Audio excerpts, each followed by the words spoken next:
Okay, welcome. We're live here at our home buying seminar. We do this every Wednesday at 4 o'clock or 5 o'clock thereabouts. I'm Bill Gross, at Bill Gross Probate on social media, along with my good friend and colleague.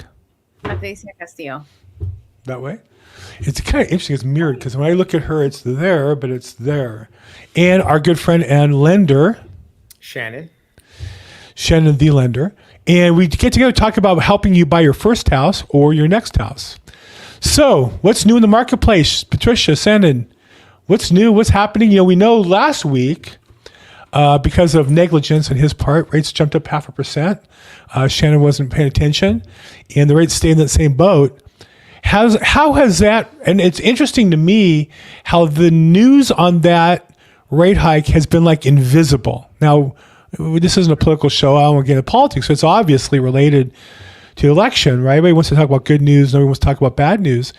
So here we were for months talking about, well, maybe the Fed will cut rates 0.5%, rates go down. Maybe they'll cut 0.5%, rates go down. Maybe they'll cut rates go down. Boom, they got 0.5%. And it's amazing to me how nobody talks about it in the real estate industry. Is that just my perspective, or is that what you see as well? Right. Yeah, I haven't really heard too much about it. And I think also because buyers have been, they've already been conditioned to what's going on in the interest rate environment, right? We saw interest rates, at 8% last year in October, and then all the roller coaster with the rates this year. So I don't think it's something that would shock them at this point. The rates are still under 7%, which, they were at like 6.5. Now they're getting a little closer to 7, but I just don't think it's something that buyers are really shocked about anymore. I'm not really hearing too much about that from any of my clients. What I am seeing is kind of like a slowness in making offers. So I have, and that's just on one of my listings right now that I have in Reseda, but I had a buyer that came by, 3 times to the property. So they wanted to make absolutely sure that they wanted to write an offer. And then after talks with their agent for about a week and a half, we finally received an offer. So it's just kind of a weird market. Like some pockets are busier where the offers are coming in, maybe 3 to 5 on a listing, but in some areas it's a little slower, and that's throughout LA County. Okay. So mixed bag, but not significantly changed. It just fascinates me, the fixation on the rates, and yet here the rates don't go down but go up. It doesn't seem like it's changed that much. That's right. Not hearing too much about it. I mean, it's bumped up, but like you said, it hasn't been a drastic bump, but it hasn't gone down, right? That's for sure. It's the same 0.5%. Everybody said, well, once rates go down 0.5%, the market will take off. It goes up 0.5%.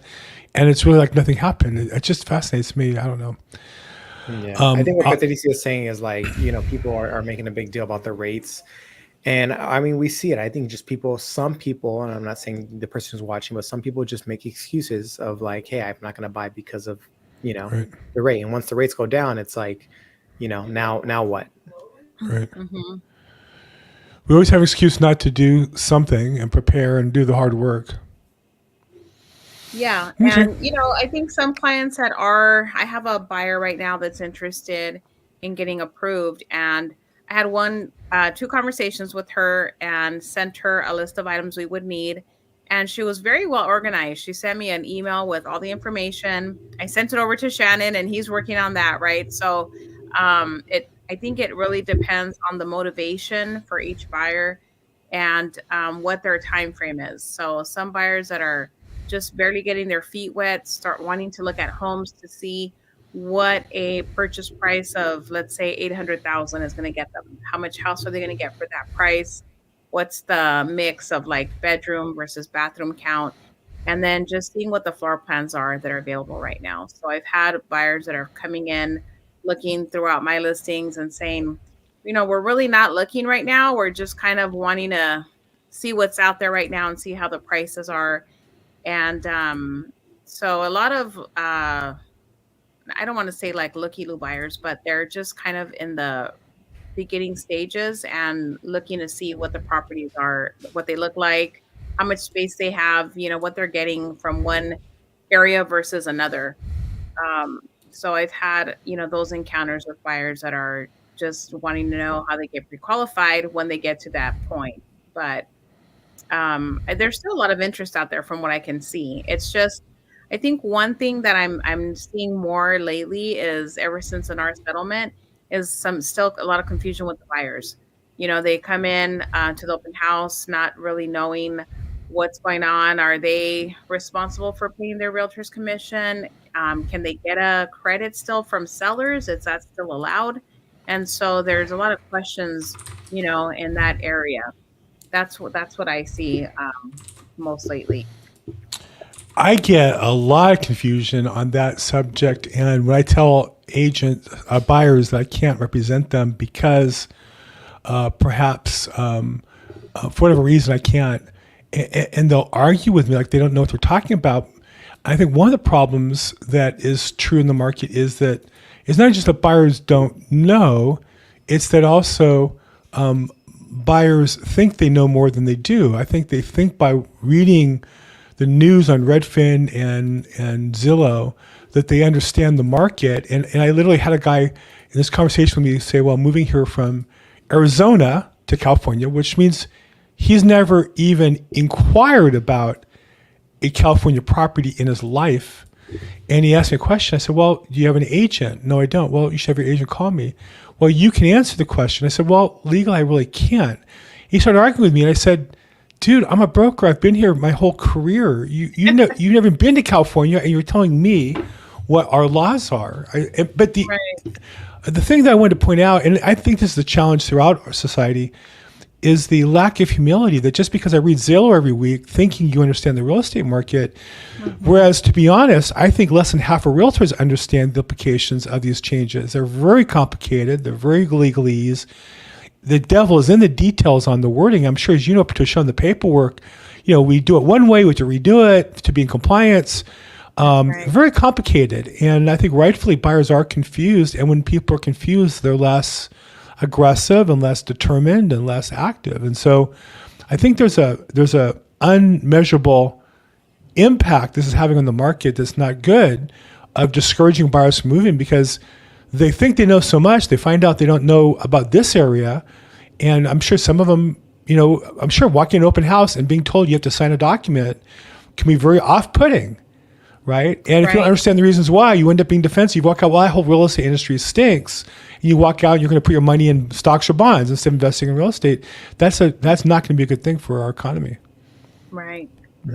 Yeah, and that's something that's hard to, explain. Let's say you have an open house, a new listing that just hit the market, and you're hosting the open house, and it's for another.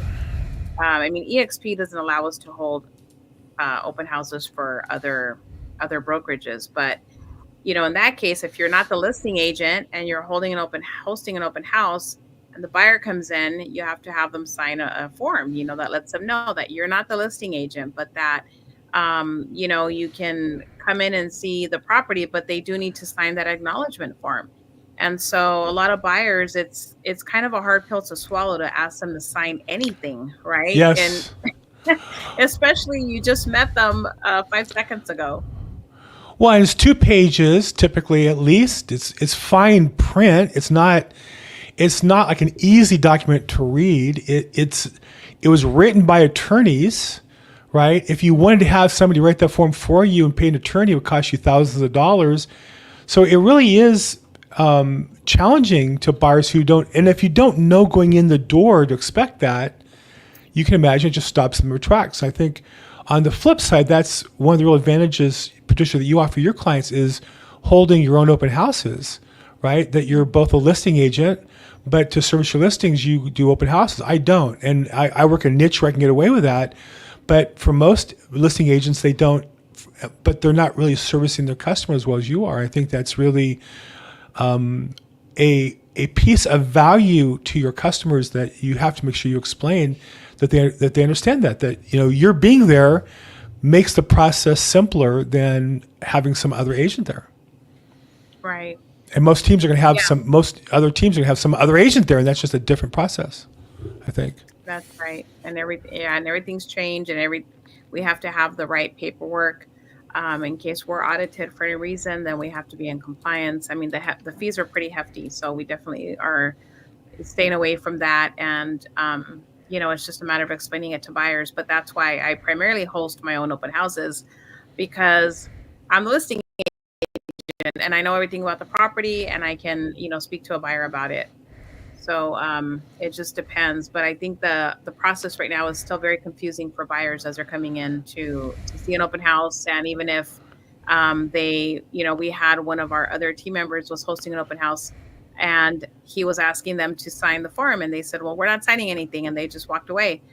So you're going to get the serious buyers, I think, that have been more in tune with what's going on in the market and maybe talking to other realtors so they have more information. And those buyers might sign the form because they want to come in and see the house, because they are serious buyers and they're looking to purchase a home. But the other buyers that are just kind of out getting a cup of coffee, see the directional signs, and show up at the open house, I wouldn't expect them to be signing a form just to come in and view the house. I think that's another reason why listing agents have to be strategic with marketing open houses now. Whereas in the past, I think many did it to maximize those walk-in buyers. I think that would be less effective, and I think you're better off these days maximizing your co-op buyers, sending their buyers in, and that might mean getting them to sign ahead of time a showing form so that they are represented when they walk in the door, because there's going to be, you're going to want the traffic, you're going to want the exposure to your listings, otherwise they're just not going to sell. And you can want to double end them all you want, but if you don't get buyers in the house, nothing's going to sell. There's no way around that. That's right. Also, in other better news, I definitely want to start looking and hunting. Actually, Patricia gave me the inspiration to do so.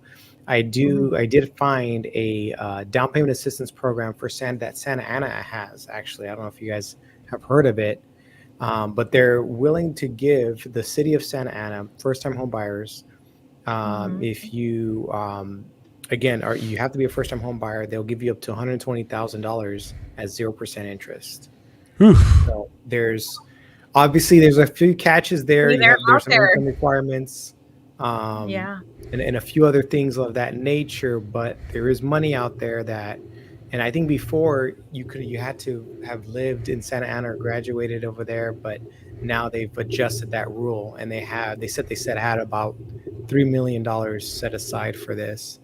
That's called My First Home for the city of Santa Ana. So if you guys are looking into, again, any down payment assistance, the city of Santa Ana does have one for their particular city, and you just have to take a course. You definitely have to get qualified with a lender for the other 80% of the loan, or however much after that 120. But that's one. And then the next one, I'll try to find another city that has some down payment assistance and give you guys a couple of nuggets there. But Santa Ana definitely has one. What I've noticed is usually with these down payment assistance programs, because they are trying to build more sustainable communities by offering these programs, they are also educating the buyers, right? So they are required to take a home buyer class, and it goes over, budget, finances, and really setting them up for success so that they are confident going into the home purchase financially, knowing that they can make the payments. I mean, every budget is going to have to be adjusted in some way when you're buying a home, and especially for first-time buyers. So I think it's really crucial that they do take that course, and that's why it's required, so that they are well informed and they know there's also resources out there if they're encountering some, difficulty with their credit, or they are having some debt that needs to be paid off. I mean, things like that. They really go over all of the, it's like a well-rounded course so that buyers don't fall into those same habits again, where they're getting into, credit card debt and things like that. So it really helps to paint that picture of what the new budget is going to look like and how you can be conservative with your spending so that you focus on your mortgage payment and holding on to that property, and not ending up in a pre-foreclosure situation. I actually deal with pre-foreclosures, and sometimes it's heartbreaking to hear how these home buyers end up losing their homes because they either had a loss in income or, the couple is splitting up, somebody got laid off. But I will say that now I'm seeing that the lenders are taking a little bit longer to file that lien on the property, the notice of default. They usually would file them like after 3 months of late payments, but I've talked to some homeowners that haven't made 5 or 6 payments and the notice hasn't been filed yet. So Yeah. lenders now, they don't want the asset back. They really do want to work with the homeowners and not cause a wave of foreclosure. So in talking to homeowners recently that were in pre-foreclosure, it looks like they might have a good opportunity to get a loan modification, but even for that, you do have to qualify. You have to qualify, and the lenders are being more flexible these days with offering the loan modifications. And in some cases, they just have to sell because maybe they don't qualify. But also there's that opportunity because right now, what the values are where they're at with properties, most homeowners do have some kind of equity where they can sell and either break out even or have some money left over and start a new beginning. Yeah, that's a challenge is when they can't afford it, and they kind of know it, but they don't want to hear it. I had one of those phone calls today. It was difficult to go through with this customer who was inheriting a property from his parents, and the mom and dad were on a reverse mortgage. They had no income. He was living there with his parents, so he never launched his business life. And then he's and there's 4 heirs, which means technically all 4 entitled to a portion of the equity, which you can only accomplish by selling the property. And, is there some way he can qualify for a reverse mortgage at 52 years old because he doesn't make any money? And I said, well, not really. He needed like a 75% loan to value loan. They don't go that high for reverse mortgages unless you're like 110 or something. So I just, it's unfortunate that there are people who are struggling like that and they're in a position they have to sell. And, what you'd love to say to them is, hey, let's get together and this is the reality. Here's where you're going to end up. While you're in this, reverse mortgage, you're just eating up this high interest loan because it's in default. So you charge a penalty rate and fees and legal fees, and it's being split 4 ways. So you're losing money along the way. Let's get a plan together to at least maximize what you do have. And it's hard though. It's sometimes the reality. There are people really struggling. So we're here to help. I think sometimes the earlier you get a plan together and start working on something, you have a chance to at least change the circumstances for the better. But it's hard for some people to deal with the reality. What's the saying? Denial is not just a river in Egypt. So, yeah, absolutely. Not to say I'm not in the river of denial myself on different things from time to time, but I try not to live there. Yeah, so, it's tough.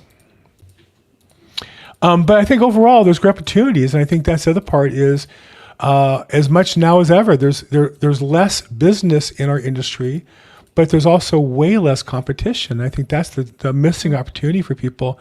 When I go to Real Estate Investment Club mixers, I'm surprised at how the attendance is down like 80% from where it was 5 years ago. And maybe the business of wholesaling and real estate investing is down in unit count by 30-40%. It's not down by 80%.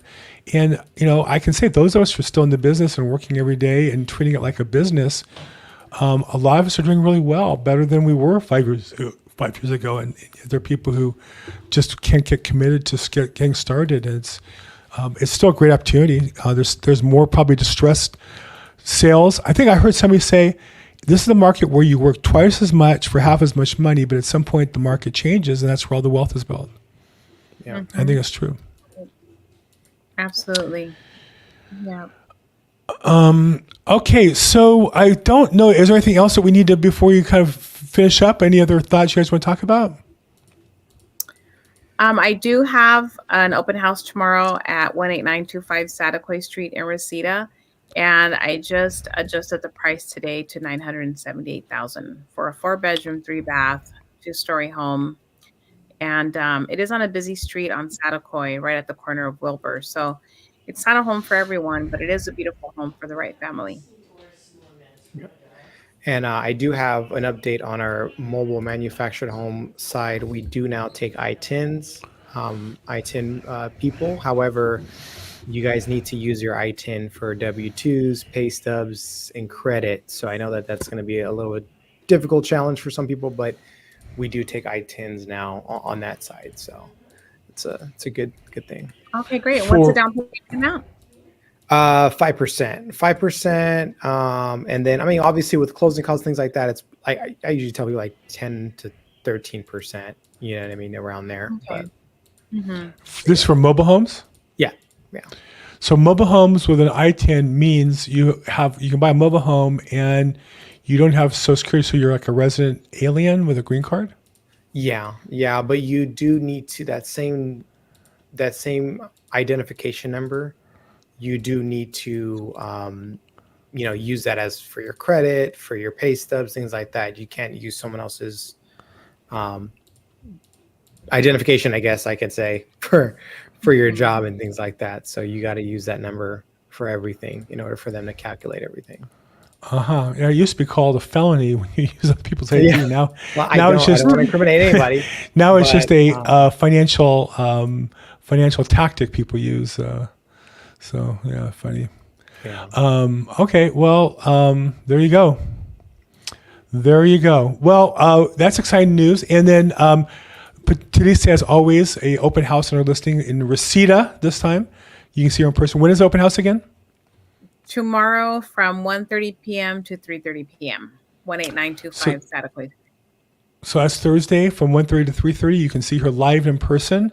I feel like we're doing like one of those old-fashioned car commercials where you have the actual sales, the owner of the company going to be there. So you have Patricia Castillo, real live listing agent who can not only share that property but talk to you about getting a plan together to buy your house. So feel free to talk to her there. Shannon, thanks for being on the call. Patricia, thanks for being on the call. I'm Bill Gross at Bill Gross Probate. I'm actually off for vacation tomorrow and Friday, and again the following week, Thursday and Friday, and I'm kind of keeping low. I'll be on this call next week, but kind of keeping a low profile, kind of some family time here for the next week or so. So you can always reach me at Bill Gross Probate. Patricia, what's the best way to reach you? My cell number, 323-365-9909. Oh, hey, we had a comment in the YouTube real quick. I'm sorry, I missed you. Positive outcome. Why do people wait until the election's over to buy a home? You know, I think I told this story here probably about 5 or 6 times. Can I tell the story again, or is it too much? Or should we wrap up? Hey, you know what? Positive outcome did not hear the story. So okay, there you go. Yeah. So I'll tell you a story. So in 2000 and when was Barack Obama elected? 2008. So 2008, around June, before he was nominated, I was doing a lot of cold calling, and every seller I was talking to said, I want to wait until the convention to see if Barack Obama is nominated. It was going to be a historic event. And well, in truth, I didn't really support him politically. I did understand it to be a historic event, and it was obviously very exciting. For a lot of people, it was very exciting, but it was a very historic event in our country. And so people had the sense that it was going to make a difference in the economy. And he talked about, positive things. So then he got nominated, and I would call people up. Okay, well, I want to wait till after the election because he may not win. And okay, I get that. Being the first, Black, African-American, whatever president would be historic. And so, we'll see how that goes. So I made a list of those people. I made a note to call them back after the election. So I called them back after the election. And those same people, of course, at that time said to me, well, he's elected, but he hasn't done anything yet because he's not yet, in office. Call me back after the inauguration, which was January 20th by constitutional. It's always the same date. So I took that list and added to it. And I had more people than ever on that list. But I kind of got suspicious because I called people back and said, well, it's going to take time for his policies to be implemented. And, I noticed that, it had nothing to do with anything. And I'm not knocking Barack Obama. It's not a story about him or politics. It's a story that we always have a reason not to do something. Because at the end of the day, buying a house, housing prices almost consistently go up. Slightly, but consistently up. And in order to buy a house, it's kind of like jumping onto a train. You got to jump on it when you have the chance, because if you miss it, you probably missed it. You got to save money, cut your expenses, tighten the belt, sacrifice, get in that first house. Now you're on the train and you can try to upgrade from there. And people may tell you there's some external factor that's going to change their life. It's never really the external factor. And again, there's no knock on President Obama or those people. It's just we all in our lives have a reason why we're not doing what we're supposed to do. And so I've just learned that when people say, I'm waiting off the election, they just really don't need to buy a house. And as real estate agents or people working with investors, we need to look for people who have to do something. We're in the business of helping people. We also prepare people who don't have to do anything now, say till next year. Right now, that's why we do this podcast. So part of our investment of our time for Shannon and Patricia and I is that I recognize there's people who maybe are changing jobs a year from now. I have a family member who's leaving the workforce to take care of kids, and because her husband got a big upgrade, and they moved into an apartment that they'll be in for a year or two, and they look to buy a house a year from now. They can't afford it now, but they're making the plan. So that's great. They need to start learning now. They need to start preparing their credit now. They need to meet with a lender now to see what's the gap, what's the number have to be to plan on. So to answer your question, positive outcome, the positive outcome is plan for success, work hard, do the work, and it doesn't matter what the external factor is, whether it be an election or something else. The Dodgers win the World Series, Dodgers don't get to the World Series. Shouldn't affect your lifetime home plans or where you want to raise your family and spend your life. It should be all about you making it happen yourself. Thoughts? Patricia, Shannon, what do you think? I agree. I mean, I think that, buyers and sellers alike, they usually will, and this is from my own experience and talking to buyers as well. They've said, well, we want to see what the election does. We want to see what the new administration, what their economic policies are and how that's going to impact maybe the Federal Reserve and what their plans are for the interest rates after the election. So, but when you look back at the data, it shows that prices usually go up after an election. So if you are thinking of buying a home, as Bill said, just start doing the work now and see what, the real estate market has in store for you. I mean, see what you're qualified at. If the rates go down, then you know that you have more purchasing power. If the rates happen to go up after the election, then you know that you have to adjust that expectation on your, what you're looking at in terms of purchase price. I will say that when I first saw Barack Obama, I actually met Barack Obama when I was in college. To be full disclosure, I was in a college organization, same as he was at his school. I was at USC and he was at Occidental College. Met him. Didn't really know him, just met him. And then when he came to the political scene, I really admired his speaking style as a former public speaker. I really admired kind of his cadence and his diction and his pacing and his ability to kind of capture an audience. But I will admit, the more people told me they were going to buy because of him, I started to hate him. And I know that's wrong, but come on. I'd hang up the phone. Come on, Barack Obama. What the heck are you doing in my life? It had nothing to do with him. It was really a me problem. I'll just, full disclosure, it was a me problem. So, whew, okay, I got that on my chest after how many years is that? 2008. That's like 16 years of holding in that frustration. Wow. I just let it go. See, this call is just releasing things that you never thought it would. Therapy hour here on the Home Buyer Seminar. Well, very good. Okay, well, that's nicely explained. Thank you. You're welcome.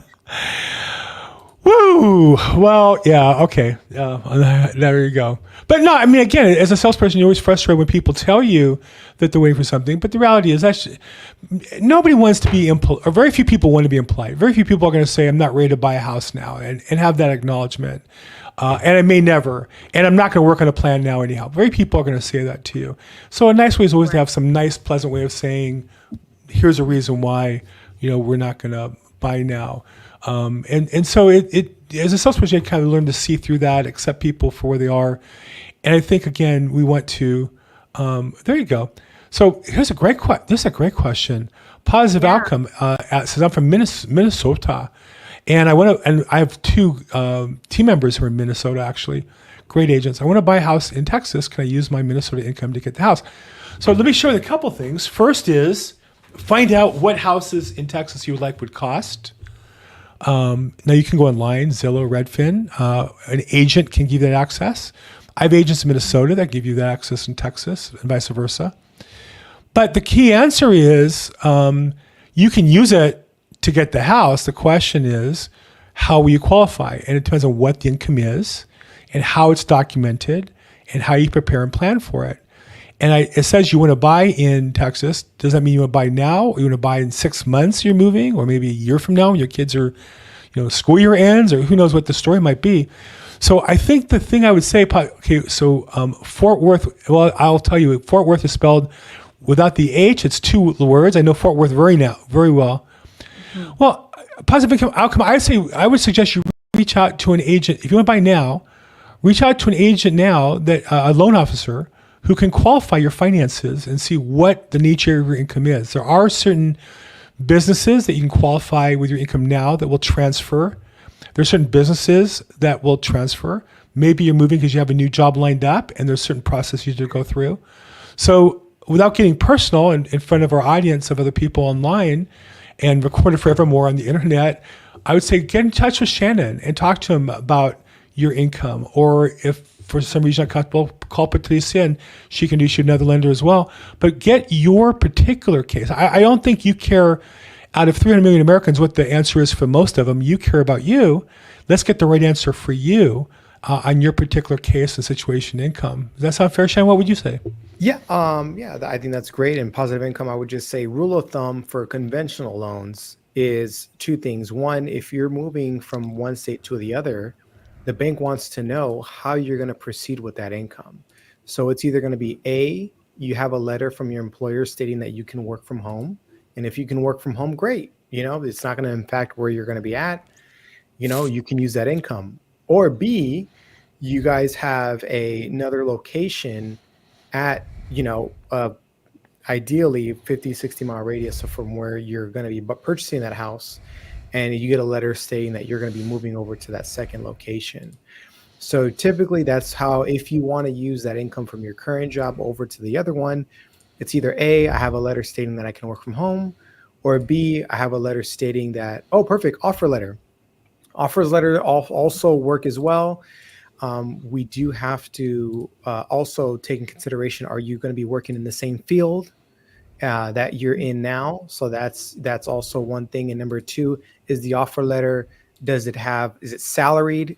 Because if it's hourly, then that's where things get a little sticky because we don't know what your hourly is going to be. But if you have an offer letter that states, hey, this is my salary, or they're guaranteed 40 hours of work a week, we can probably get away with that offer letter as well. So yeah, that an offer letter could work in your favor if we have one of those two things, either if it's salaried or, hey, this employee is guaranteed X amount of hours and this is what they're going to get paid per hour. So yeah, and as long as you have still a 2-year work history, because the bank always wants to know that you can hold a job for at least 2 years, you probably should be in good shape.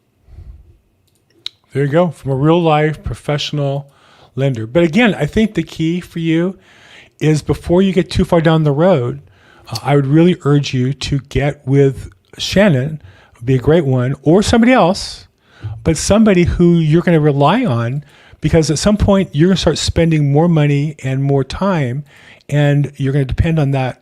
I mean, I appreciate Shannon's input here, and that's why he's here. But his information has to be generic until it's real. It's not real until he meets with you and reviews your particular document. So let's get together with a lender and get a plan together. And I'd love to have you come back and tell us, what worked out for you, what didn't work out for you. Share with us the actual real world example. We're here to help. We're here to help you be successful. That's why we do this call, frankly. Yes, we get paid if you use us, but we also, all get paid if we all succeed together. So that's what we're here for. Okay. That's right. But did you say any other input you would have on that particular? You must get that question from time to time when you meet with buyers open houses. Yeah, I do. I mean, we've had, buyers that have left California, buyers that are coming back into California, but usually the lender does want to see what your future plans are, as Shannon mentioned. So, that's really going to be the key to your loan approval is your income, right? How stable it is and what the future holds with that job. So if you have an offer letter, then that can help with your pre-approval and just basically reassuring the lender. They want to see that you are going to be employed, that it's not like a temporary, maybe seasonal job where you're going to go to Texas and you're going to return to California. So Do you own a home right now? Are you selling your home? Are you renting it? Those are the things that matter too. And if you do, for example, let's say you do have a mortgage payment right now, then the lender is going to want to see that what are you doing with your current home? How is that mortgage payment going to be made? Are you going to put a renter in that home and then, use, what is it, 75% of the rent, Shannon, for the rental? Yeah, 75%. Okay, so then you're responsible for the other 25% plus the upkeep on your home, and then you're going to be incurring that new mortgage with the purchase in Texas. So those are the things that the lender is going to want to, get reassurance on, that it's going to be a solid move for you and you're going to be successful in the new place in Texas. We're rooting for you. We hope you do well. Love to help you succeed and make that happen if we can help any way. We know people in Texas. I know people in Texas. I know people in Minnesota. I know Fort Worth real well. So if we can help at all, please feel free to reach out and let us help you be successful, share the love, and then come back. I think the other thing is, if we help in any way, come back and share your success so other people can follow your journey. You can help the next person too. That's our whole goal. That's right. Good luck with everything. Positive outcome. Well, right there in the name, there's a clue that they're on the right track, right? I think that having a focus on a positive outcome, the name of the page for him or her is not waiting for changes in factors. It's positive outcome. So it kind of forces you, I think, to start thinking positive. So good luck with all that. Yeah. Okay. Well, keep us posted. Let us know how everything goes. Yeah. Yeah, for sure. Okay, guys. Well, I think that's a wrap for us. Thanks for being on the call today. I'm Bill Gross at Bill Gross Probate, and Patricia. On behalf of Patricia and Shannon, thank you guys, and we'll see you a week from today.